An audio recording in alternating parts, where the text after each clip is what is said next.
오늘은 종교개혁 508주년이라고 이야기합니다. 1517년 10월 31일 이제 마르틴 루터가 95개조 반박문을 게시한 해를 기점으로 해서 우리가 10월 마지막 주를 종교개혁주일로 보내고 있고, 이에 따라 오늘 우리도 함께 그 기념을 하면서 기억을 하면서 오늘 종교개혁주일로 보내고 있습니다. 특히나 이 루터가 감동을 받아서 종교개혁을 시작했던 그 구절이 바로 오늘 본문이라고 합니다. 복음에는 하나님의 의가 나타나서 믿음에 이르게 하나니 기록된 바 오직 의는 믿음으로 말미암아 살리라 함과 같으니라. 예수님께서 하늘로 올라가신 후에 베드로의 고백 위에 바로 복음 위에 교회가 세워졌습니다. 서로의 것을 통용했고 고통을 나눴고 함께 찬양하고 함께 예배를 드렸습니다. 그리고 열심으로 복음을 전하기에 힘썼기 때문에 교회는 날로 날로 성장했죠. 그렇지만 세상에서는 그 교회를 가만두지 않았습니다. 로마 정부에 의해서 박해가 시작되는데 그 박해가 얼마나 심했는지 사자밥이 되기도 하고 짐승에게 찢기기도 하고 십자가에 달려 모든 사도들이 죽기도 하고 돌에 맞기도 하면서 너무 심한 박해로 인해 교회가 뿔뿔이 흩어지고 지하로 들어가게 됩니다. 그러다 사세기경 AD 313년에 로마 황제 콘스탄티누스 황제가 기독교를 인정하게 되죠. 그리고 그때부터 교회는 성장하기 시작하는데 정말 찬란할 정도로 성장을 합니다. 이 성장이 어느 정도의 기간 동안 성장을 했냐면 5세기부터 15세기까지, 그러니까 1000년 정도 교회가 성장하게 되죠. 그런데 이렇게 교회가 커지고 세상 가운데 두드러지고 또한 세상 가운데 우뚝 솟아오른 그 순간에 무슨 문제가 있었냐? 교회가 그만큼 악해졌다는 겁니다. 1000년 시간 동안에 로마 카톨릭이 그 교회를 대표하고 있었는데 그 교회가 어떤 일들을 행했냐? 그것은 성도가 성도다운 삶을 살아갈 수 있도록 인도하는 것이 아닌 성도가 하나님으로부터 멀어지게 만드는 그런 일들을 행했다는 것이죠. 힘을 가진 자가 그 힘을 뺏기지 않기 위하여서 수를 쓰는데 대표적인 것이 무엇이냐면 로마 카톨릭이 그 수뇌부들이 사용했던 언어가 무엇이냐? 라틴어입니다. 라틴어라는 언어로 교회를 통치하는데 한번 보시면은 어떤 모습이 있냐면 이런 겁니다. 잘 안 보이실 수도 있어요. 이 라틴어가 어떤 언어냐? 인쇄술이 발명되기 전, 그러니까 이 16세기 바로 직전까지 이 라틴어는 일종의 죽은 언어입니다. 그러니까 고위층이 돈이 있는 사람들이 아니면 교회에서 높은 지위에 있는 이들만 따로 공부를 해서 알 수 있는, 그러니까 보시면은 과학기술이나 학문 분야에 이 라틴어로 적어놓는 거예요. 그럼 누가 이 글을 못 보겠습니까? 백성들은 라틴어를 모릅니다. 지배층이 사용하는 언어, 따로 사용하는 언어가 바로 라틴어였습니다. 성경이 뭐로 써 있을까요? 라틴어입니다. 그러니까 국민들, 백성들은 성경을 볼 수가 없는 거예요. 봐도 모르는 겁니다. 마치 우리나라가 옛날에 백성들은 한자를 몰랐지 않습니까? 그리고 오직 양반들이나 고위층 사람들만, 부자들만 공부해서 한자를 아는데, 만약에 우리가 백성이라고 하면 백성 앞에 책을 탁 던져주고 야, 이 책을 보고 나서 내가 지혜를 얻어. 근데 글자를 모릅니다. 한자를 몰라요. 그럼 이 책에서 지혜를 얻을 수 있을까요? 없었던 것과 마찬가지로 교회가 그렇게 라틴어라는 죽은 단어를 통해서 복음을 자기 것들로만 가두고 있었다는 겁니다. 우리가 많이 들어본 면죄부라는 그런 단어 들어보신 적 있으시죠? 카톨릭에서 돈을 기여하거나 돈이 굉장히 많이 필요한 때가 있었습니다. 전쟁을 치르기 위한 돈, 그리고 자기가 사치하기 위한 돈들이 너무 필요하다 보니까 자, 그래. 너희가 돈을 얼마간 내면 죄를 다 없애줄게. 그리고 그 증서를 줄게. 그러면 너는 어떻게 된다? 천국 갈 수 있다. 그게 면죄부입니다. 그것을 떼주기 시작하는 겁니다. 무엇을 위해서? 돈을 얻기 위해서. 이것이 복음일까요? 아니면 사기일까요? 그렇죠. 교회가 찬란하게 천년 동안 커지고 온 세대를 심지어는 왕까지 지배하는 그 시대에 교회는 하나님과 멀어지게 만들었다는 겁니다. 이후에 라틴어를 공부하는 그런 시대가 등장하게 되는데 우리가 좀 익숙하게 이 그림들 막 발전한 사람이 중심되는 그림들이 생겨났죠. 그러니까 고대에는 예전에 교회가 한창 힘이 있었을 때에는 모든 그림들을 잘 보시면은 신과 관련된 그런 그림들이었습니다. 그런데 르네상스 시대가 딱 되면서 사람이 중심이 됩니다. 그러면서 이 사람들이 어떤 걸 관심 있어 하냐면 학자들이 그래? 그럼 우리는 한번 옛날 언어를 공부해보자. 그래서 라틴어를 공부하기 시작합니다.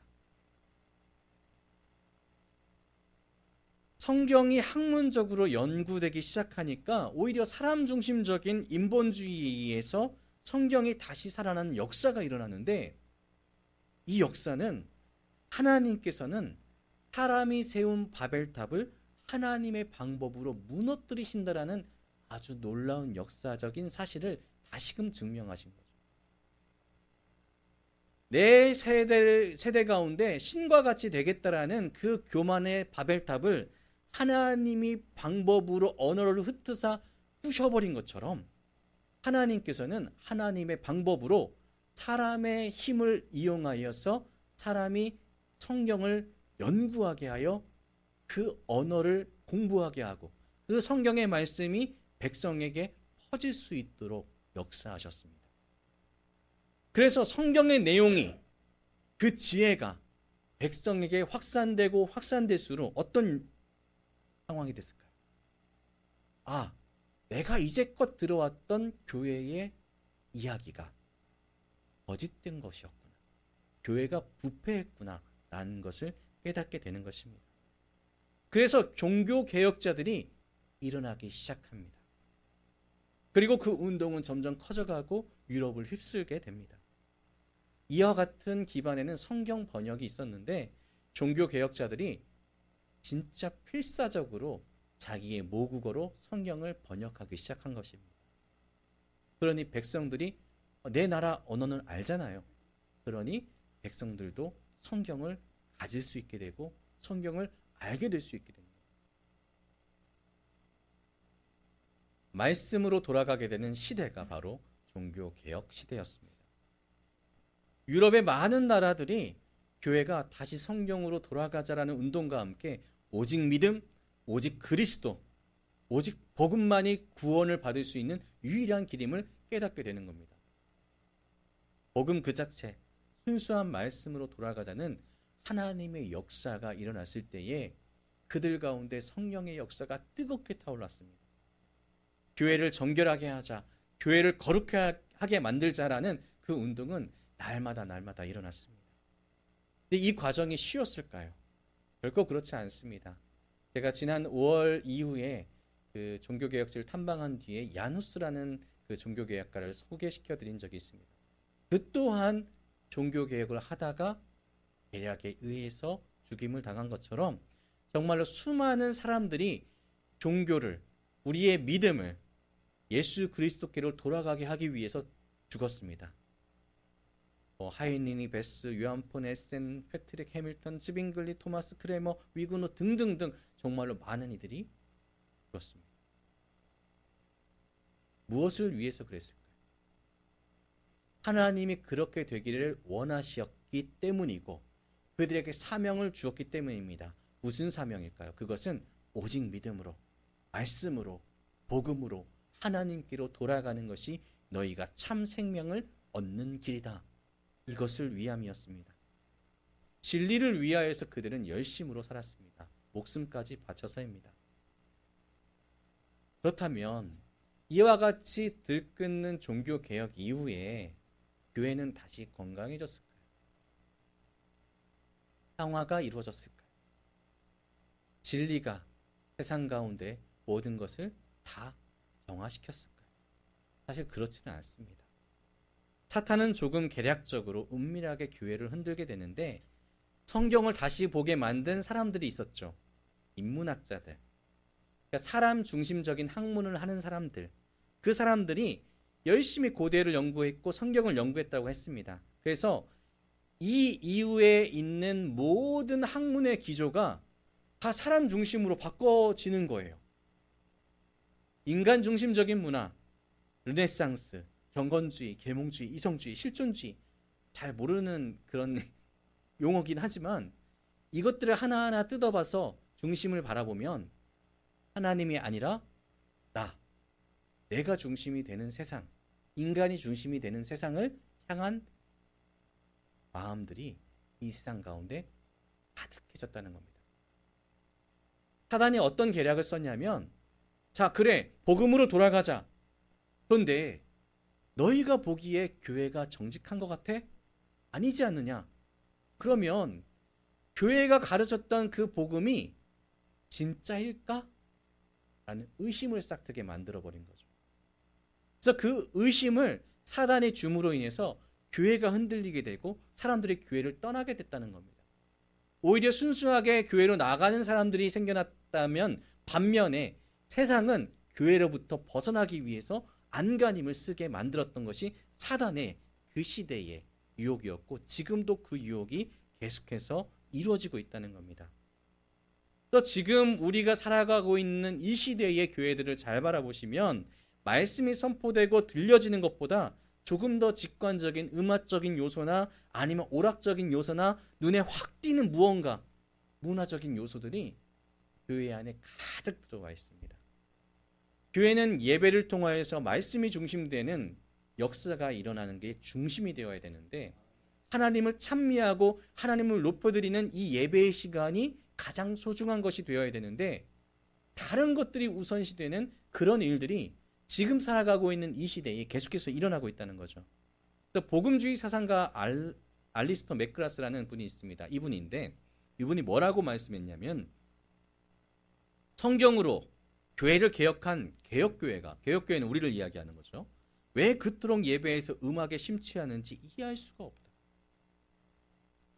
물론 음악은 예배의 한 구성 요소일 수도 있습니다. 하지만 가장 중요한 것은 하나님의 말씀인데 그 말씀 외의 요소에 심취되어서 오히려 말씀을 듣기보다는 우리의 감정을 표출하는 방법을 찾고 있지 않느냐 그 이야기를 하고 있는 것입니다. 그래서 교회에서 보시면 말씀을 전하기보다는 오히려 행사 중심이 된 교회들이 요즘에 너무나도 많죠. 하나님보다 사람이 중심이 된 제가 어떤 교회에 대한 그 성장 이야기를 들었는데 제가 그 이야기를 듣고 부럽기보다는 좀 슬펐던 이야기가 있었습니다. 그 교회가 지금 1000명대가 됐거든요. 엄청나죠. 그런데 이 교회가 성장할 수 있었던 첫 번째 이유가 교육부서를 정말 잘 꾸렸습니다. 문화행사를 어찌나 그렇게 잘했는지 그런 달란트가 있는 분이 계셨나 봐요. 그래서 학생들, 주위에 있는 학생들을 문화센터로 이끌고 그 학생들을 교회로 이끄는 그런 활동을 하셨습니다. 그 지역 자체가 약간 시골, 지금 우리가 같은 도농 지역이었기 때문에 문화센터 같은 게 별로 없었어요.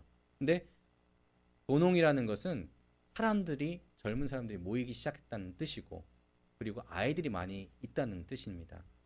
그러니까 학부모들이 자녀들을 이 교회 문화센터로 보내게 되고 그 교회 센터에서 자라게 되고 성장하게 되니까 아이들이 떠나지 않으니 교회에 어른들도 들어오게 된 겁니다. 그런데 이거는 문제가 되지 않죠. 아이들이 참 말씀 가운데 설 수 있게 되는 기회니까. 그런데 제가 이 말을 듣고 깜짝 놀랐습니다. 제가 작년 성도님들한테 여쭤봤어요. 그러면은 아이들이 가는 건 이해가 되는데 성도님은 왜 그 교회를 다니고 계세요? 그랬더니 이 말씀을 하시는 거예요. 저희 교회 담임 목사님 말씀은 좋지는 않아요. 근데 애들이 다니니까 저는 가요. 그러니까 문화적인 요소에 의해서 아이들이 거기서 활동을 하는데 뭐 예배를 드린 것 외에 기타적인 문화 활동 센터 그런 것들을 하다 보니까 나는 그래서 가는 거예요. 근데 이 말을요 한 사람한테 들은 게 아닙니다. 굉장히 많은 사람들한테 듣게 된 거예요. 말씀은 좋지 않아요. 슬픈 이야기죠. 내가 뭐 다 그것을 닮아가서 우리도 천명되어야지 이것이 아니라 정말 슬픈 이야기입니다. 바꿔야 될 이야기입니다. 말씀이 살아있고 말씀이 제대로 준비되어서 선포됨으로 우리 마음의 신앙적 성장에 있는 그런 교회가 저는 숫자가 적더라도 건강한 교회라고 생각을 합니다. 그래서 저희가 동행 목회를 하게 된 이유도 솔직하게 혼자 매주 준비하는데 제가 기존 목사님들의 능력이 워낙에 출중하셔서 그런지는 모르겠지만 한 주에 몇 개의 설교를 매번 준비하는 게 저는 솔직히 어렵더라고요. 그래서 제가 유 목사님한테 그런 얘기를 했습니다. 나는 자신이 없다. 그렇게 빨리 준비할 자신이 없다. 유 목사님은 어떠신가? 나도 자신이 없다. 그렇다면 우리가 말씀을 잘 준비할 수 있는 시간을 갖는 시스템을 갖춘 그런 교회를 만들어 보자. 그래서 동행을 시작한 겁니다. 그래서 조금 더 말씀에 집중하고자 저희는 노력을 하고 있습니다. 감사하게도 그 말씀을 들어주시는 또 준비하게 하시는 하나님께서 우리 성도님들을 보내주셔서 너무나 감사합니다. 그렇다면 이러한 교회들이 하나님의 말씀에서 조금씩 멀어져 가는 모습을 보이는 이 시대에 우리의 이웃이라고 불리는 믿지 않은 이들은 교회를 어떻게 바라보게 되었을까요? 말씀에서 멀어져 가는 교회를 사람들은 이해할 수가 없습니다. 이전 설교 때 제가 2025년 기준으로 하나님을 믿는 기독교인이 전 세계의 3분의 1이라고 말씀드렸습니다. 그런데 이것은 카톨릭 포함입니다. 실제로 기독교인만 포함해서는 한 11% 정도밖에 되지 않습니다. 한국도 그럴까요? 한국은 좀 더 심각해지고 있습니다. 표가 막 이렇게 제가 막 보여드리는데 잘 보시면은 그냥 가라앉고 있구나. 우측에 있는 표를 보시면은 기독교 인구가 점점 줄어들고 있다. 전 세계 비율 뭐 이거는 뭐 그렇게 보고 있다고 하지만 점차 줄어들고 있다라는 것을 볼 수 있습니다. 세계 기준이 33%인데 한국 기준은 20%밖에 안 됩니다. 거기다 더 문제는 여기 이 하늘색 파란색 옆에 60세 이상 되시는 분들이 점점 늘어나고 저기 앞에 어린이 청소년 20, 30대는 줄어드는 모습을 보시고 계시죠.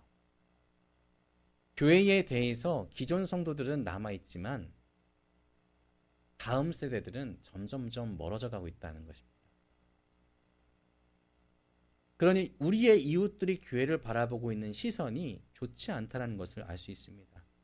과거에는 선행과 좋은 영향력으로 뉴스에 계속해서 나왔다면 지금은 우리 교단만 해도 총회장 이슈, 뭐 어떤 분들은 에어컨에 매달려 계셨기도 했고 세습의 문제도 휘감았고 어떤 분들은 또 교회 불법 건축물로 지었지만 돈으로 다 무마해서 넘어가기도 하고 그런 것들이 감춰지는 시대가 아니기 때문에 날마다 뉴스에서는 그것들을 자극적으로 터뜨립니다.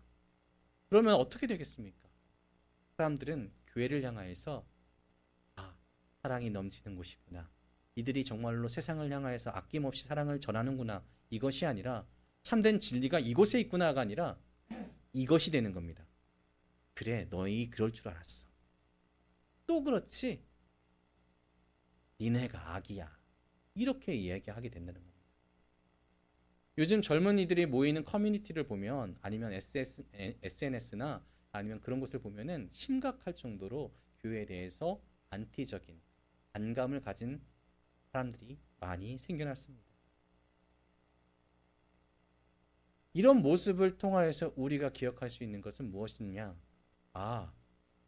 개혁은 끊임없이 일어나야 되는 것이고 개혁은 복음으로 돌아가기 위한 우리의 발걸음은 멈춰서는 안 된다라는 것입니다.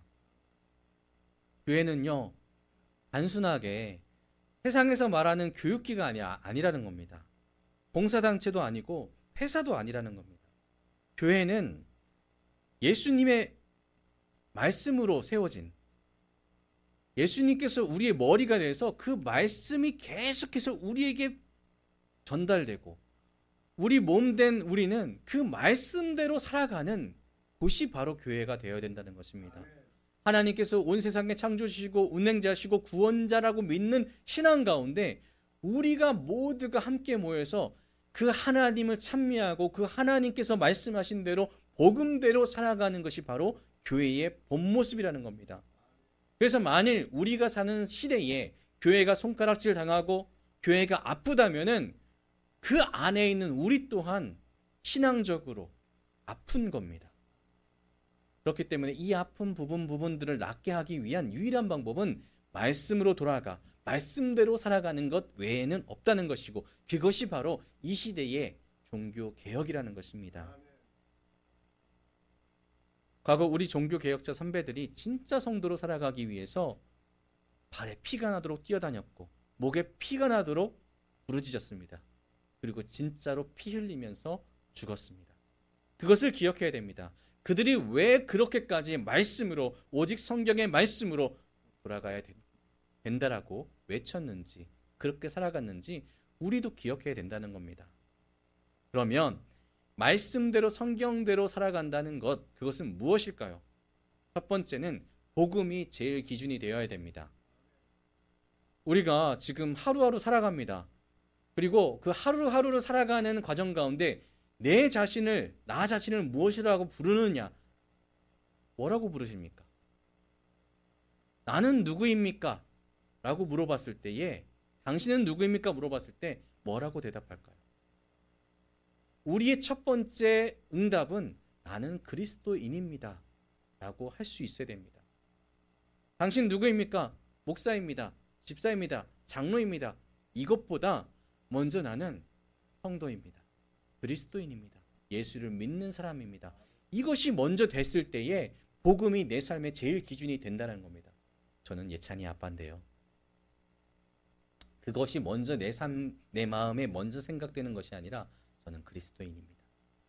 여러분 이 고백이 여러분의 있기를 축복합니다. 둘째는 내 생각 내 뜻대로만 살아가는 것을 경계하는 삶입니다. 아까 말씀드렸습니다. 교회를 흔드는 것은 다른 것이 아니라 사단이 주는 유혹인데 가장 강력한 이 시대의 유혹은 사람이 세상의 중심이다. 이것입니다. 너의 뜻대로 살아가는 것이 세상을 잘 살아가는 것이야. 만족할 수 있는 삶은 너의 안에 있어. 내 안에 있어. 이것이 아니라 성경은 하나님의 뜻대로 하나님의 의와 나라를 위하여 살아가라 라고 말씀합니다.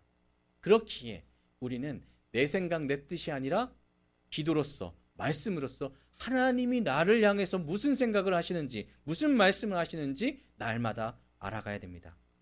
그리고 우리는 세 번째로 이 세상이 아닌 천국을 꿈꿔야 됩니다. 제가 장례를 치르기 위해서 입관 예배를 굉장히 많이 갔는데 목회자가 된 이후로 갔을 때에 믿는 분도 계시지만 안 믿는 분들도 계셔요. 근데 통계적으로 봤을 때 제가 믿는 분들의 대표적인 그 입관했을 때 그 모습을 보시면은 표정이 찡그러 있는 표정을 잘 보기 힘듭니다. 좀 화나요. 아, 잘 갔다 이런 표정이시죠. 그리고 손을 보시면은 그 지도사가 이렇게 쥐어지지 않는 경우에는 손이 펴져 있는 경우가 많습니다. 그러니까 만족한 거예요. 사람을 보며 세상을 볼 때 만족감이 없지만 나는 나의 하나님 그분을 볼 때 만족감이 있었네. 이게 성도의 마음이라는 거죠. 그래서 천국을 바라보기에 나는 지금 이 세상에서 가지고 있었던 내가 돈 이거 놓지 않을 거야. 명예 놓지 않을 거야. 내 사랑하는 누구 놓지 않을 거야. 이것이 아니라 이것을 주님께 돌려드리고 맡깁니다. 그렇지만 나는 하나님께 더 큰 것을 바라며 나아갑니다. 라는 것이 그 표정으로 손으로 나타나는 것을 볼 수 있었습니다. 아둥바둥 내가 주려고 하는 그런 삶이 아니라 이 세상에서 내가 누군가를 짓밟고 올라가는 것이 내 삶의 목표가 아니라 나는 천국을 향하여서 성실하게 하루하루를 살아갑니다. 이것이 우리의 고백이 되어야 된다는 것이죠. 나는 조금 더 잘 살 거야. 나는 조금 더 멋지게 살 거야. 나는 조금 더 많은 것을 줄 거야. 이것으로 사는 세상의 목표는 마음을 상하게 하고 관계를 무너뜨리고 나를 죄되게 만듭니다. 그렇지만 나는 오직 하나님의 나라 천국을 바라보며 천국의 상급을 쌓겠어. 하나님께서 이런 이에게 복 주시지 않으시겠습니까? 너무나 아름다운 삶이기에 칭찬하지 않으시겠습니까? 그 삶을 꿈꿔야 됩니다. 그래서 말씀대로 복음대로 사는 우리 개혁자, 이 시대의 개혁가들의 삶은 천국을 바라보며 사는 삶입니다. 마지막으로 방금 말씀드린 것처럼 인간 중심이라는 이 시대의 유혹을 경계하며 살아가는 것이 개혁가들의 삶입니다. 말씀으로 돌아가기 위해서는 말씀이 이야기하는 세상의 중심은 이게 아닙니다. 세상의 통치자고 중심이고 모든 것의 기준이 되시는 분은 하나님 외에는 없습니다. 이것이 우리의 신앙이 돼야 될 줄로 믿습니다. 지금 우리 교육 현장이나 이 세상을 보시면은 사람들에게 너는 가장 소중해라고 이야기합니다. 맞습니다. 당신은 소중합니다. 우리 성도님도 다 소중하시죠. 그렇지만 그 소중함이 하나님보다 소중해서는 안 된다는 사실, 교회는 분명하게 그 기준을 세울 수 있어야 됩니다. 사랑하는 우리 성도 여러분, 교회의 회복과 부흥은 다른 방법이 없습니다. 우리 안에 하나님의 말씀이 살아 숨쉴 때, 우리 교회 안에 함께 가는 교회 숫자는 많지 않지만 우리 성도님들이 말씀으로 훈련되고 말씀으로 성장하고 말씀이 우리 삶 가운데 드러나게 될 때에, 그때의 교회는 부흥하게 되는 것이고 그때의 교회는 성장했다라고 말할 수 있게 되는 것입니다. 그러면 성장한 우리 성도들을 향하여서 하나님께서는 무슨 역사를 일으키시냐면 우리를 통하여서 성장해야 되는 이들을 붙여주실 줄 믿습니다. 그렇기에 우리 성도 여러분 준비해야 됩니다. 이 시대를 변화시킬 수 있는 이가 누구? 나라는 사실을 가지고 우리는 날마다 이 시대를 개혁하기 위해서 개혁자 정신으로 살아가야 되겠습니다. 그래야 부정한 부분은 정하게 되고 아픈 부분들은 치유가 됩니다. 골마서 썩어가는 부분은 떨어져 나가고 교회 안에 내 삶 안에 새살이 돋아나게 됩니다. 말씀에 그 치유의 능력이 있음을 믿으시길 바랍니다. 유명한 정치가가 최근에 이런 말을 했습니다. 모든 것을 바꾸는 판을 뒤엎는 것은 모든 것을 바꾸기 때문에 오히려 쉽다. 그리고 오히려 폭력적이고 오히려 그것은 아주 간단하다. 그렇지만 개혁은 썩어진 부분을 바꾸고 고치는 과정이기 때문에 기존의 세력이 여전히 방해하여 더 어렵다. 우리가 종교 변혁, 종교 천지개벽 이렇게 얘기하지 않고 종교 개혁이라고 이야기하는 것은 그만큼 우리가 본래로 돌아가는 길이 쉽지 않다는 것을 이야기하고 있습니다. 우리가 개혁자로서 한 해 한 해 좀 더 어려워질 것입니다. 하지만 분명한 것은 말씀은 우리에게 선포합니다. 개혁의 길을 끊이지 마라. 끊임없이 전진해서 싸워서 쟁취하라 라고 우리에게 명령하고 계십니다. 이 시대에 우리를 무엇이라고 부른다고 말씀드렸을까요? 복음을 수호하는 종교 개혁가. 과거에 유명한 사람이 아니라 지금 이 자리에 앉아 계신 한 분 한 분의 이름이 나 누구는 이 시대에 복음을 수호하는 종교 개혁자다. 이렇게 생각해 주셨으면 좋겠습니다. 무엇을 위해서? 오직 하나님의 말씀을 위하여. 그 말씀대로 살아가는 내가 되어야 되겠습니다. 그리고 우리는 이 시대에 다른 이들에게 비춰지는 모습이 이게 아니라 이렇게 돼야 됩니다. 당신은 이 시대에 복음을 따르는 진짜 그리스도인이군요. 이렇게 불려지는 역사가 일어나길 소망합니다. 사랑하는 모든 성도 여러분, 날마다 이러한 각오로 하나님의 기쁨이 되시는 하나님의 영광스러운 나라에 들어갈 때까지 그 걸음을 멈추지 않으시는 우리 모두가 되기를 주님의 이름으로 축복합니다. 기도하겠습니다.